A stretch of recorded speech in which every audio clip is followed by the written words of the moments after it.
وَيُتِمَّ نِعْمَتَهُ عَلَيْكَ، اور پوری فرمائے آپ پر احسان، وَيَهْدِيَكَ صِرَاطًا مُسْتَقِيمًا، اور استقامت دے آپ کو سیدھے راستے کی، وَيَنْصُرَكَ اللَّهُ نَصْرًا عَزِيزًا، اور مدد کر دے اللہ آپ کی مدد بالکل ڈٹ کر۔ نصر عزیز کے معنی جیسے ایک زوراور آدمی امداد کرتا۔ امداد دو آدمی کرتے ہیں، ایک وہ جو کرنا چاہتے ہیں لیکن کر نہیں سکتے، دوسرا وہ شخص امداد کرتا ہے جس کے پاس طاقت اور توانائی پوری ہو۔ وَيَنْصُرَكَ اللَّهُ نَصْرًا عَزِيزًا، اور آپ کی مدد کر دے اللہ تعالی، مدد ڈٹ کر، زوراور اور غالب کی مدد۔ یہ چار نعمتیں آپ کو عطا کی گئی اس صبر پر جو حدیبیہ کے موقع پر آپ نے فرمایا ہے۔ جیسے ایک اعلیٰ صلاحیتوں کے مظاہرہ کرنے پر بادشاہ وقت اپنے کمانڈر ان چیف اور امیر الجیوش کو انعام دیتا ہے، تو فرمایا کہ ایک تو آپ کی مغفرت کا اعلان ہے، دوسری آپ پر اتمام نعمت کا اعلان ہے، تیسری آپ کے لیے استقامت ہدایت کا اعلان ہے، اور چوتھی آپ کی نصرت کا اعلان ہے۔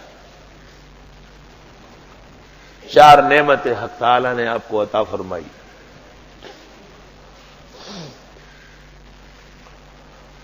هو الذي انزل السکینة فی قلوب المؤمنین، مسلمان بہت پریشان تھے، خاص کر اس شرط کو سن کر کہ اگر کوئی مکہ میں کافر مسلمان ہوا مدینہ گیا تو مدینے والے واپس کریں گے، اور اگر مدینے والا مکے والوں سے جا ملا تو مکے والے واپس نہیں کریں گے۔ رسول اللہ صلی اللہ علیہ وسلم نے صحابہ کو تسلی دی کہ ہمارا آدمی جو مکہ جائے گا مرتد ہو کہ ہم اس کو کیا کریں گے، ہمارے کس کام میں، اور جو ان کا آدمی مسلمان ہو کر مدینہ آئے گا اللہ اس کے لیے سبیل نکالے گا۔ آیت سے ایک بات معلوم ہو گئی کہ بعض مشائخ اور اساتذہ جن کے بعض افعال شاید ایک قابل شاگرد کے لیے بھی ناقابل فہم ہو، اگر اس پر صبر و استقامت کے ساتھ اسے برداشت کر لیا جائے تو انجام کار اللہ اس کی سعادت کا سبب بنا دے۔ اس کی ایک مثال مولانا عبید اللہ نے کہا ہے، مولانا عبید اللہ پنجابی سیالکوٹی جس کو سندھی کہتے ہیں، اس نے کہا کہ مجھے دہلی میں ڈاکٹر انصاری کے گھر پر شیخ الہند نے حکم دیا کہ کابل پہنچو۔ کہا میرے لیے یہ اعلان ایسا تھا جیسے آسمان سے مجھ پر بجلی گری، کیونکہ نہ میں وہاں کی زبان جانتا تھا، نہ میں وہاں کے ماحول سے واقف تھا، اور میرے لیے ایک اجنبی اور غیر مانوس قسم کا ماحول تھا، لیکن حضرت الشیخ کا حکم تھا، سر آنکھوں پر میں کابل روانہ ہو گیا۔ غم اور افکار میں ڈوبا ہوا جب میں وہاں پہنچا تو پتہ چلا کہ ایک زبردست قسم کا انتظام پہلے سے منتشر پڑا ہے، اور حضرت کا ایک معتمد چاہیے تھا جو اس کو یکجا کر لے، کام پہلے سے ہو چکا ہے۔ کہا حضرت شیخ الہند کی بصیرت اور سیاسی تدبر کا میں کابل میں معترف ہو گیا۔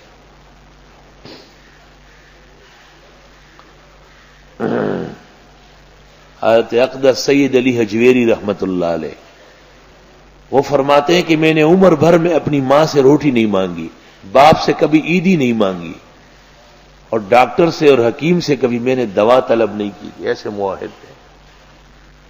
لیکن شیخ سے جب میں بیعت ہوا اور مجھے انہوں نے خلافت دی، اور محمود نے آ کر فریاد سنائی کہ ہندوستان اس طرح جھگڑوں سے نہیں ٹھیک ہوگا، وہاں بہت ہندو ہے، کب تک میں ماروں گا ان کو، اس کے لیے تو کوئی شریعت کا کام ہونا چاہیے۔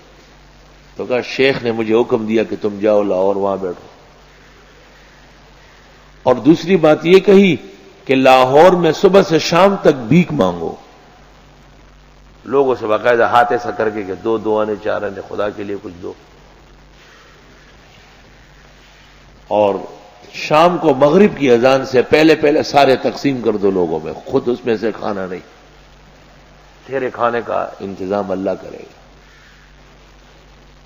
کہا میں حجویر غزنی کے راستے میں، میں حجویر سے لاہور تک جو آیا تو شدید بخار تھا مجھے غم کی وجہ سے، مجھے لوگوں سے مانگنا نہیں آتا تھا، لیکن حضرت لکھتے ہیں کہ جب میں نے شیخ کے حکم کے مطابق وہی کام شروع کیا جو حضرت نے کہا تھا تو مجھے پتہ چلتا کہ وہ لوگوں سے بھیک نہیں مانگی جا رہی تھی، وہ لاہور کے ہندوؤں کو دبادب مسلمان کرنا تھا۔ جس جگہ میں نے بھیک مانگی وہاں واپس ہی آ کر دیکھا 100-150 آدمی مسلمان ہو چکے ہیں۔ گفتہ اللہ بود گرچہ از حلقوم عبد اللہ بود۔ اسی میں تو لوگ مارے گئے کہ اساتذہ اور مشائخ کی باتیں نہیں سمجھتے اور دشمن ہو جاتے اور پراپیگنڈے کر لیتے ہیں اور تباہ و برباد دونوں جہانوں میں رسوا ہو جاتے ہیں، دونوں جہانوں میں رسوا ہوتے ہیں۔ اس لیے کوئی بھی اپنے استاد کا قائم مقام نہیں بنتا، نہ اتنا صبر ہے، نہ وہ شکر ہے، نہ وہ صلاحیت ہے۔ ہر شخص ایک نیا راستہ پکڑتا ہے، اور نہ محقق شدی نہ دانشمند چار پائے برو کتابیں چل۔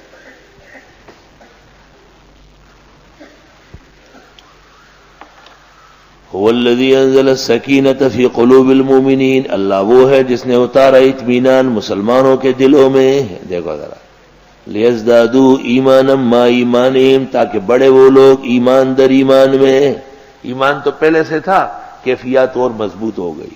وَلِلَّهِ جُنُودُ السَّمَاوَاتِ وَالْأَرْضِ، اور اللہ کے پاس لشکر ہیں آسمان و زمین کے۔ وَكَانَ اللَّهُ عَلِيمًا حَكِيمًا، اور اے اللہ علم و حکمت والے۔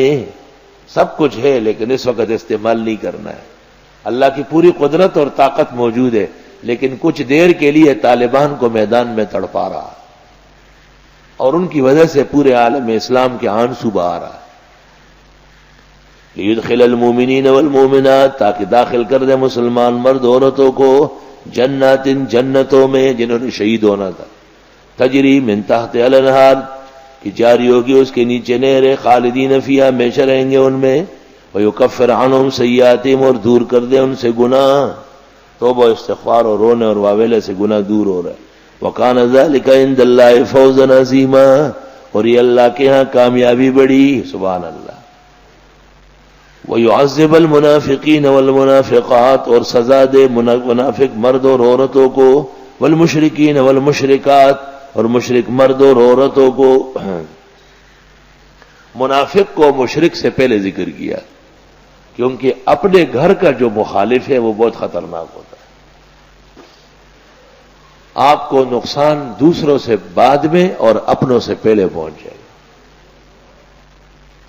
تو منافق اس کو کہتے ہیں جو کلمہ پڑھتا ہو، نماز پڑھتا ہو، لیکن دل میں اس کا کفر ہو، جس کو ہماری زبان میں کہتے ہیں مار آستین، مار آستین۔ مسلمانوں کی جتنی تاریخ آپ دیکھیں گے، انہیں شکست اس وقت ہوئی ہے جب ان کے اندر مار آستین پیدا ہوئی۔